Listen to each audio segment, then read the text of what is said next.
الآن يكتب أمامكم صالحي من الصف الرابع، وبعده عبد الرحمن من الصف السابع، وبعده راسخ الإسلام من الصف الخامس، وبعده رمضان من الصف الخامس.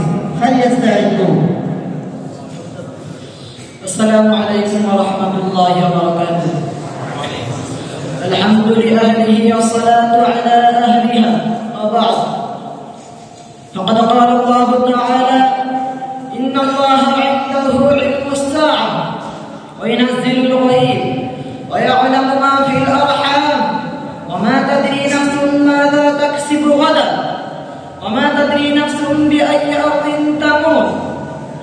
فقال الله تعالى: عما يتساءلون عن النبأ العظيم الذي هم فيه مختلفون كلا سيعلمون ثم كلا سيعلمون. فقال سبحانه وتعالى: إذا زلزلت الأرض زلزالها.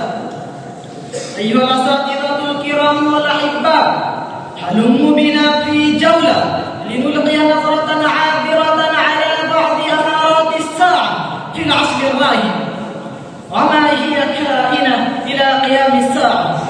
أما أول أشراط الساعة فنار تحشر الناس من المشرق إلى المغرب، وأن تلد الأمة ربتها، وأن الحفاة العراة العالة رعاء الشاة يتطاولون في البنيان، وأن يتباهى الناس في المساجد، وأن يتدافع أهل المسجد لا يجدون إماما يصلي به.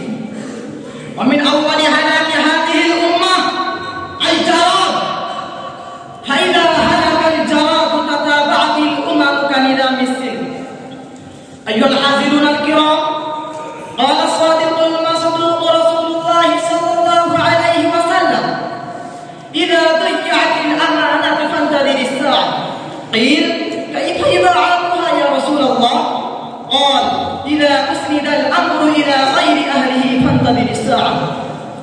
فقال رسول الله صلى الله عليه وسلم: والذي نفسي بيده لا تذهب الدنيا حتى يمر الرجل على القبر فيتمرغ عليه ويقول: يا ليتني كنت مكان صاحب هذا القبر وليس به الدين إلا البلاء.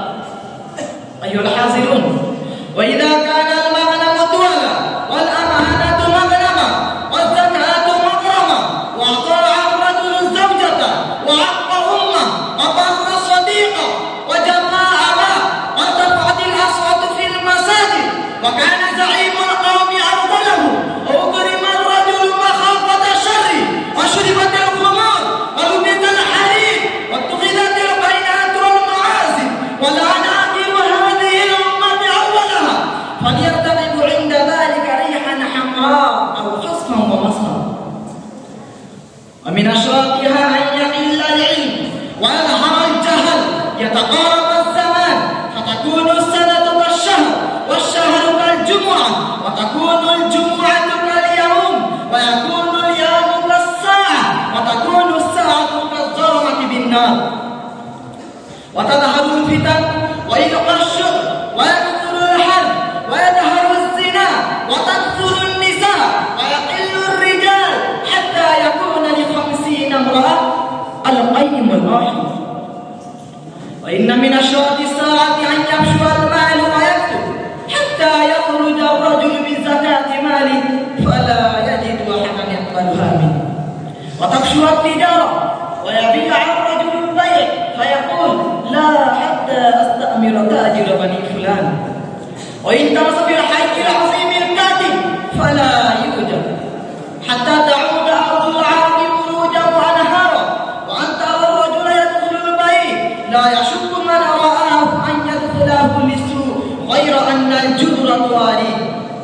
أيها المستمعون الكرام، ولا تقوم الساعة حتى تكون 10 آيات بينات: الدخان والدجال والدابة ونزول عيسى بن مريم وفتح يأجوج ومأجوج وثلاثة خصوم، خصم بالمشرق وخصم بالمغرب وخصم بجزيرة العرب، وآخر ذلك نار تخرج من اليمن تطرد الناس إلى محشرهم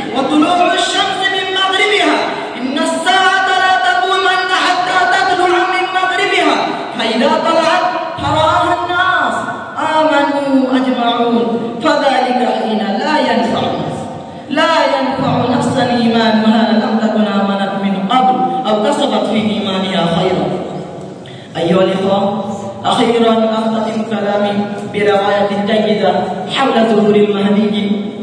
أيما روي عن عبد الله بن عباس رضي الله عنه قال رسول الله صلى الله عليه وسلم: ولا تذهب الدنيا حتى يملك العرب رجل من أهل بيتي يوافق اسمه اسمي واسم أبيه اسم أبي يملأ الأرض قسطا وعدلا كما ملئت ظلما وجورا يرضى عنه ساكن السماء وساكن الأرض لا تدع السماء من قدرها شيئا إلا أخرجته مدرارا ولا تدع الأرض من نباتها شيئا إلا أخرجته حتى يتمنى الأحياء والأموات وهو محمد المهدي من عترة رسول الله صلى الله عليه وسلم أخواله الكلب أجل الجبهة أقنى الأنف يحتي للرجل في ثوبه ما استطاع أن يحمله يبايعنه بين الركن والمقام يملك 7 سنين ثم يتوفى ويصلي عليه المسلمون.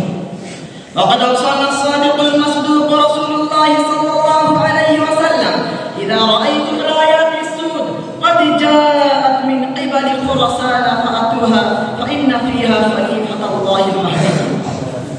أيها المستمعون الكرام، أرجو منكم أن تدعوا الله لنا ولكم أن يوفقنا الله العمل بهذه الأحاديث الشريفة. وبهذا كلام يختتم. والسلام عليكم.